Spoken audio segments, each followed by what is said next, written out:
It's a great day here at the Academy of Scholars. Welcome to episode 1 of Scholarly Speaking with Dr. Stacy Lambert-Johnson, Director of Student Success at the Academy of Scholars. And I'm Benny Crane Jr., the Assistant Director of Student Success.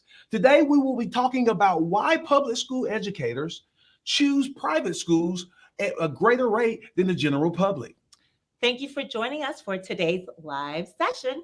No matter where you're joining us from, whether you are at home or at work, we pray that you are having a great AOS day and hope that you can visit us here on campus someday soon. Let me remind our viewers that AOS is offering both in-person and virtual instruction. It's been awesome, Benny, having our scholars back on campus. Yes. I mean, the feel and spirit of the building is different when students are present. So, true story, I want to share this. I'm on this whole weight loss journey. And, in the very beginning, no one notices, maybe for about a couple of months, 3 months or 4, they never notice when you're losing weight. But I had this first grade scholar, little boy, who saw me in the hallway and he said, one day, he's like, Dr. Johnson, you're Dr. Johnson, right? The principal of the school? And I said, yes. You see me every single day. He said, yeah, but today you look different. You look good. So of course, I laughed and I thanked him, but then I thought to myself, well, oh my goodness, what have I been looking like? So these are just some of the day-to-day interactions that we have with our scholars that they make you laugh out loud and they make you smile. It's been incredible having them back. I mean, Yes. just think about it. On March the 13th of last year, I mean, it's just a year and 2 weeks ago, Yeah. we said goodbye to our scholars thinking for 2 weeks, right? Yeah. And then we That's true. finished the rest of the school year virtually and then the entire fall. So the kids coming back has been a breath of fresh air. I was walking down the hallway with a fifth grader the other day, and I was sharing with him that I was watching their Bible class and I had to learn the same Bible verse that they had to learn, except I had to learn the King James Version, right? My mother Right. thought that the King James Version is the official version of the Bible. At least that's what I told the Right. scholar. And he looks at me and says, your mom thinks LeBron James wrote the Bible? And I'm like, no, my mother does not think LeBron James read the Right. Bible. But interactions like that is what makes Yes. coming to work worthwhile every It day. is. And to my mother who's probably watching this, sorry, I didn't mean to make a child believe that you think LeBron wrote the Bible. With that being said, we hope that you join in with us every week. What our intention is to do is to say hello to everyone who's joining in on the live show of the version. So please chime in, make comments. We'll give you shout outs. We look forward to doing that every week that Yes. we're in school from this point on. Yes. So on today's live session, I wanted to share with you some information that I garnered during my recent dissertation study. So the topic, it was an interesting one, and I did promise my colleagues that I would share it with others once it was completed. So I've not shared it with anyone else other than my dissertation committee. So you guys are the first ones to hear it today.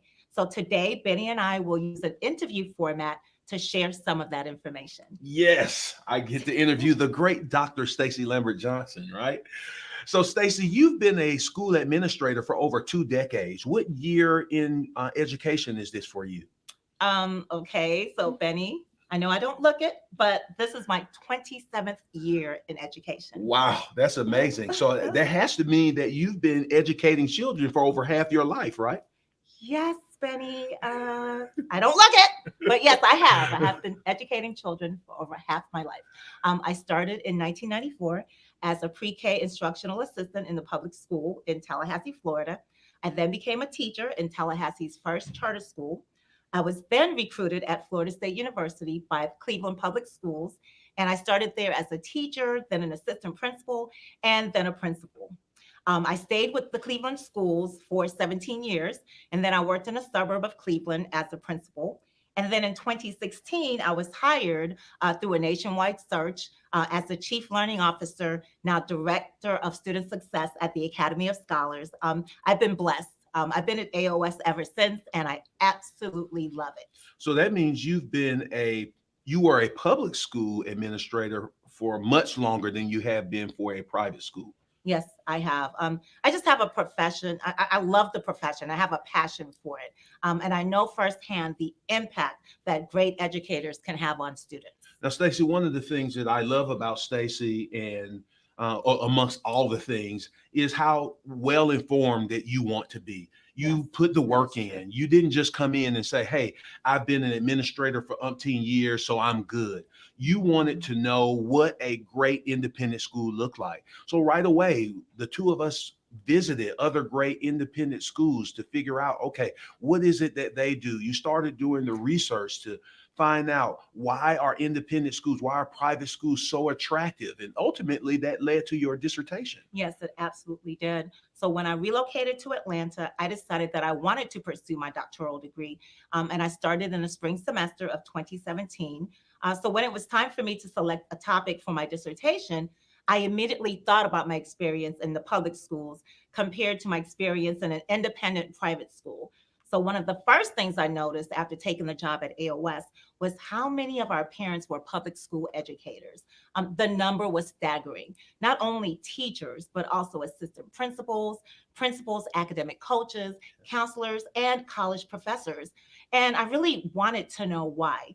My initial research did show that public school educators enroll their children in private schools more than the general public. So that did indeed become my dissertation topic, and I conducted a qualitative phenomenological research study. Well, let me repeat that for a moment. Qualitative phenomenological research Yes, study. you said Try to say that at home 5 times as quickly as you can to see if you can do it. I bet you can. it's Okay. hard. So, who are your participants in this story? Well, Benny, I talked to dozens of parents of our scholars who are public school teachers. Shout out to all those parents who participated in the study. Don't worry, you are still anonymous. It was awesome because not only did I get insight for my study, but I also got to know our parents a little better. Oh, awesome. So, what did your research find?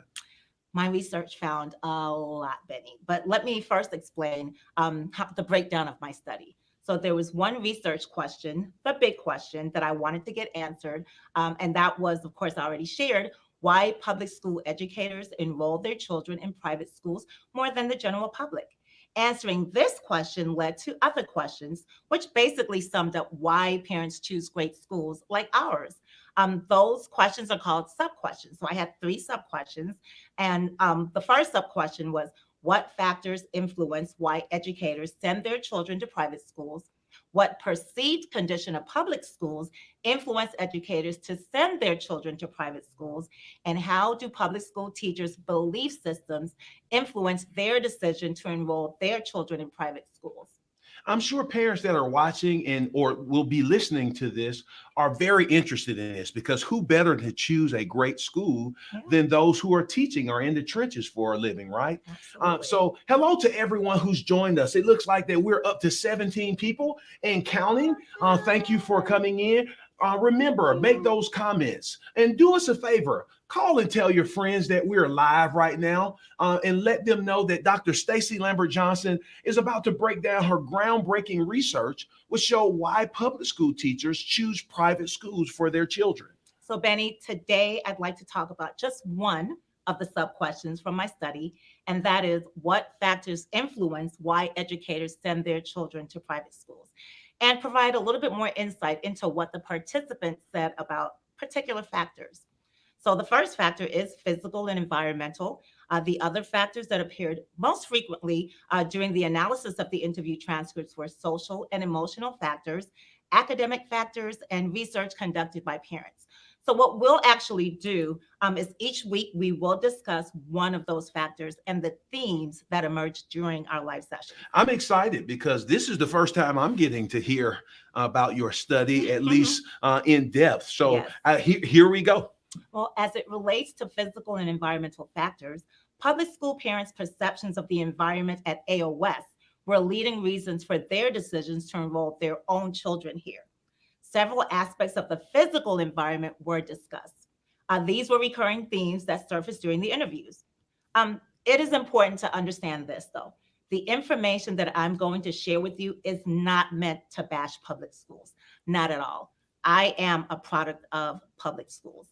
I've had great educators in the public school system. Shout out to Mr. Meininger, my sixth grade teacher, Joseph Gomez Elementary School. Shout out to Mr. Taylor, again, Joseph Gomez Elementary School, Mr. Taylor, BCB school in St. Thomas, Virgin Islands. Shout out to the islands. I'm an island girl. Island girl, island Yes, girl. yes, yes. All right. So I just wanted people to understand that this was a research study. It was a qualitative phenomenological research study, which basically means that the interview questions that were asked by the participants were their lived experiences, whatever those lived experiences were. So the answers that they provided were their lived experiences that influenced their decisions to enroll their children in a private school. So we can't negate their lived experiences, whether or not we agree or disagree. So that being said, when interviewed, parents discussed the setting at AOS as being more positive, academically challenging, and supportive. So direct quotes from the parents stated, "The setting at AOS was better, which allowed my child to thrive and made me feel good about him being in the school." Another parent commented on the school's calm climate. "I can come out into the halls and I can hear a pin drop. If I am at a public school, it's chaos." Again, this statement was that parent's lived experience. Yet another parent stated, "The school environment at AOS was impeccable and was the main driver in my school choice decision." That sounds amazing. To be able to hear parents getting the value out of Yes. the things that we're working hard so that they will get that value. Yes. And I can see that we're getting joined by more and more people, both on Facebook and our YouTube. Remember, call your friends, let them know that we are here. We are talking about why public school educators choose private schools for their children, which really is illuminating, because who better to tell you what's a great school than people who are doing it for a living? Absolutely, absolutely, Benny. I agree. So another factor was smaller class sizes. This is another factor under physical and environmental. Parents mentioned frequently during the interview that the environment, that the smaller class sizes really made a big difference. So quotes there, "I just felt like a smaller environment would be better than having, say, 22 kids in a kindergarten class. I think at that time he had a kindergarten class and it was only 12 kids in the class." Other participants believe smaller sizes allow teachers to provide students with more individual attention. And this parent stated, "The class sizes at AOS are smaller, so we figured he could get more attention in a private setting than in the public setting where the school ratio is a little bit higher." Another parent stated, "I just want my child to be valued and be noticed, not just a number among 1,200 students. I think the small classroom sizes allows for her to be more cared for." Oh, that's incredible. Because our mission is to provide a safe, supportive, interactive, and nurturing environment. Yes. And to hear that parents feel like they're getting that, that means a lot. Jeffrey Gitomer says that if you say it and talk about yourself, you're bragging. Yeah, But if bragging. other people say, that's proof. And it feels good to know that with that hard work and effort that we're putting here for our scholars at the Academy of Scholars is really shining through. Yes. And as it relates to smaller class sizes, I can actually empathize with those parents that did select that as a choice for why they sent their children to a private school. I have two grown children, and when they were in school, my daughter went to high school. There were over 2,000 students in her high school, and she's a social butterfly, so it was no big deal for her. She did fine, but probably in a smaller setting, she could have, done way better. My son, I knew that I was not going to send him to a high school that had over 2,000 students, because in middle school, he didn't give it his all. And I felt like if I sent him to that high school, he would have fallen between the cracks. And so I found a private school to send him to for his high school years. And that was the best decision I ever made. His graduating class only had about 70 students. So to go from 400 is what the eighth graders at his school, when they graduated, there were 400 names that were called. We sat there and I was like, oh, when is this going to be over? So for his high school graduation year, there were 70 students. So, that made a big difference. And that's coming from a lifetime educator, yes, who raised a nurse and a lawyer. Yes. So here again, Shout out here to my is kiddos. a public school educator, a former public school educator, giving a kudo to private and independent schools. Yes, absolutely. So the next sub theme was consistency and structure.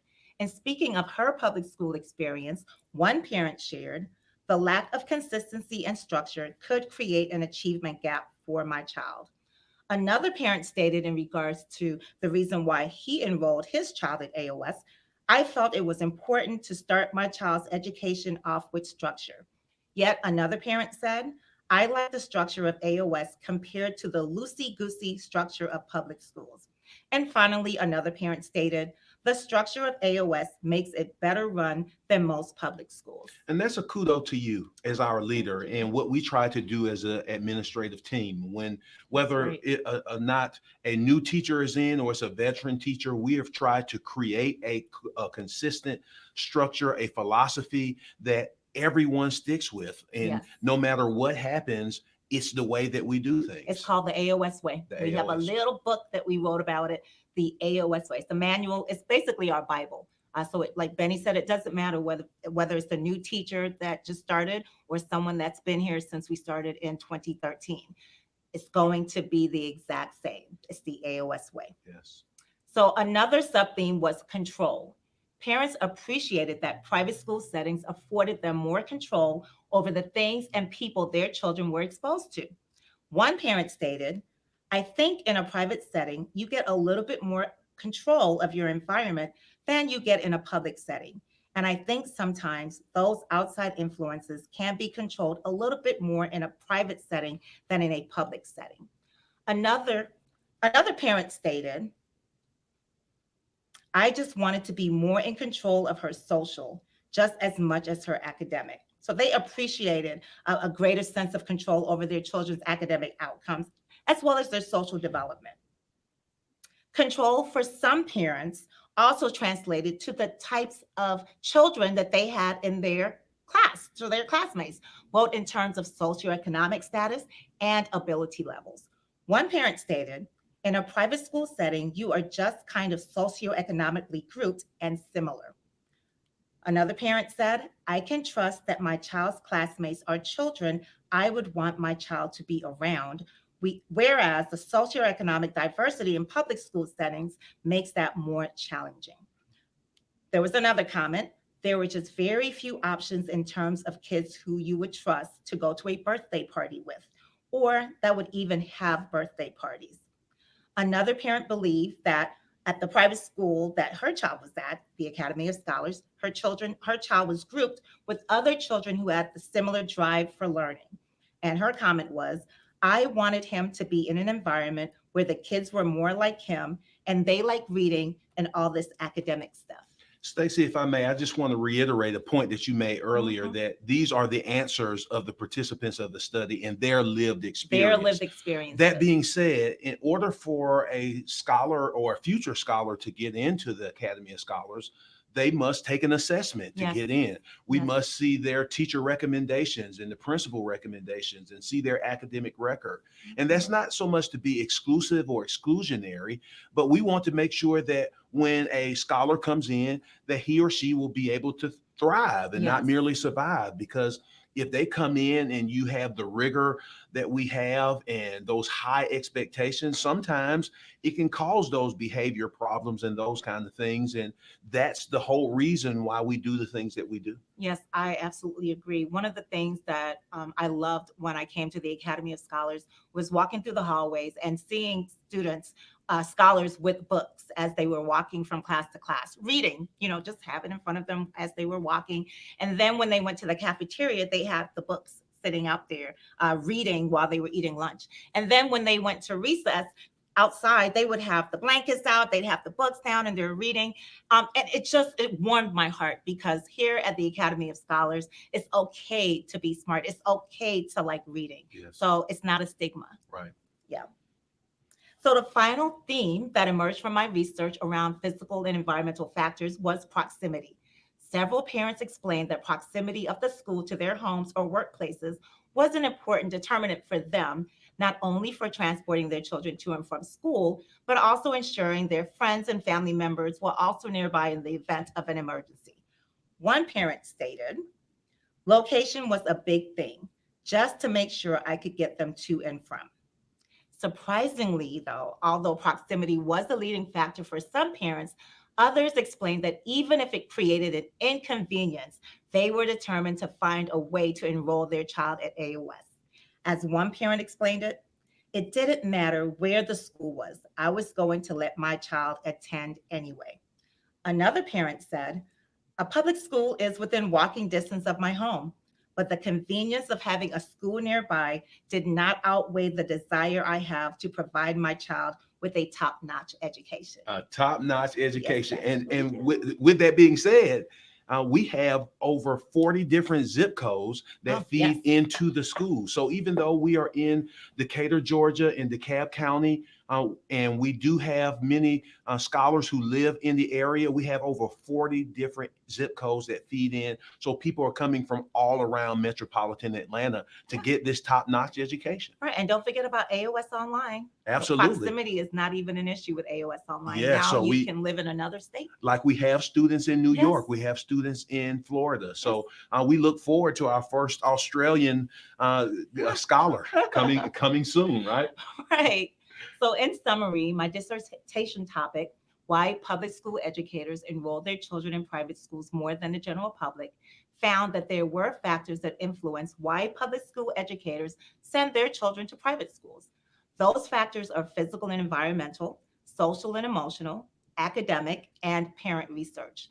Today, I talked about the physical and environmental factors by sharing direct quotes from parents who are public school educators who have their children enrolled at the Academy of Scholars. I hope this live session was insightful and informative. And to learn more about our amazing school, the Academy of Scholars, please go to our website at academyofscholars.com. Join us next time when we return from Easter break for the continuation of our discussion on my dissertation, why public school educators enroll their children in private schools more than the general public. So until next time, I am Dr. Stacy Lambert-Johnson. And I'm Benny Crane Jr. saying goodbye and be blessed. The Academy of Scholars. Exceptional, Christian, affordable.